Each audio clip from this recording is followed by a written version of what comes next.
In the realm of frozen treats, where ice cream and gelato have reigned supreme for centuries, one company dared to disrupt the status quo and change the way we experience ice-cold sweetness. This is the story of Dippin Dots, the tiny, colorful ice cream of the future that may have not had a future at all if it wasn't for the recent boom of one specific industry, an industry completely unrelated to the ice cream itself. Let's get into it. It all began in the early 1980s when a microbiologist named Curt Jones was experimenting with a new way to make ice cream. Dissatisfied with the limitations of traditional ice cream production methods, which required a slow freezing process that often resulted in coarse, icy textures, Jones set out to create a new approach. Inspired by his background in cryogenics and his fascination with how liquid nitrogen could be used to rapidly freeze small particles, Jones had a visionary idea. What if he could freeze ice cream into tiny, round beads using liquid nitrogen? The senior director of sales at Dippin Dots, Adam Gross, says, Jones kind of had this Eureka moment when he was explaining to his family how the process of his day job of flash freezing cow feed took place. He said, now that I think about it, if I were to put the same process that I used in my day job into ice cream mix, I could create an ice cream bead. And that's when the light bulb went off for him. This concept had the potential to revolutionize the way people enjoyed ice cream. With his idea firmly in mind, Jones founded the company in 1987 and called it Dippin Dots. He began experimenting with different flavors and ingredients to perfect his unique freezing process.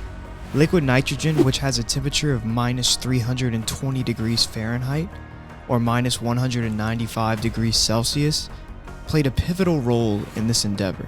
It rapidly froze the ice cream mixture into small beads, each only a fraction of an inch in diameter. The process involves several key steps. First, a flavored ice cream mixture was created, using high-quality ingredients to ensure the best possible taste. Then, liquid nitrogen was added, causing the mixture to freeze almost instantaneously. The resulting ice cream beads were then stored at an extremely low temperature, maintaining their shape and texture until they were ready to be served.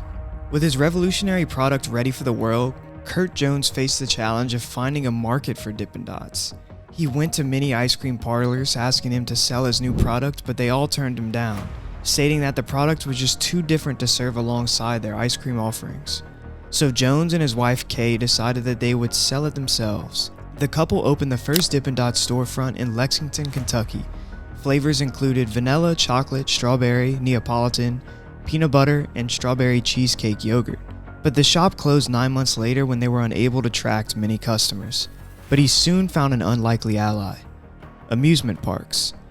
Amusement parks were always on the lookout for unique and exciting food options to attract visitors. Dippin Dots, with its futuristic appearance and intense flavors, was a perfect fit. In 1989, Dippin Dots made their way into Opryland, USA, in Nashville, Tennessee, as the first amusement park to offer Dippin Dots, and they were an instant hit. The ice-cold pellets that melted in your mouth became a sensation at theme parks, malls, ballparks, and other similar venues. And by the late 90s, Jones had 350 outlets cranking out over $20 million in revenue across the country. But things would soon change. Around 1996, a knockoff competitor showed up called Mini Melts. Due to it being almost identical to Dippin Dots, Jones decided to sue Mini Melts for infringing on his patent. But Curt Jones screwed up, and he screwed up big time. To put it simply, when you invent a product and start selling it, you typically only have 1 year to file your patent.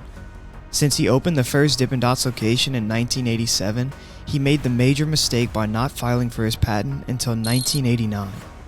Mini Melts launched a countersuit, bringing Jones's mistake to light, and in 2007, Curt Jones had to pay Mini Melts $10 million for this mistake. It is unfortunate that the damages couldn't have come at a worse time for the company. In 2008, the world slipped into a recession and financial crisis, causing the company's finances to only get worse, eventually to the point where Dippin Dots had to declare bankruptcy and Jones had to put the business up for auction. Luckily for the ice cream of the future, a guy named Scott Fisher stepped up and purchased the company for $12.7 million in 2012.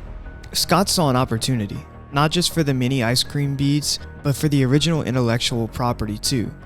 In the years that followed, he not only got Dippin Dots back into some locations, but he turned the flash freezing technology into an even bigger business, to be utilized by an industry that you might not think.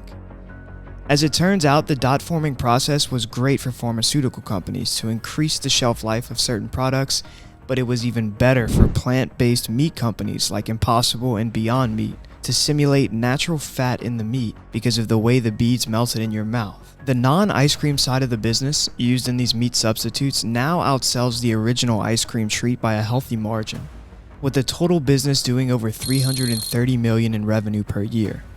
Scott Fisher ended up selling the company to J&J Snack Food Corporation in 2002 for $222 million. After purchasing the company for only $12.7 million a decade earlier, that's not a bad payday. If you're wondering, Kurt Jones, the original inventor, is still in the picture too.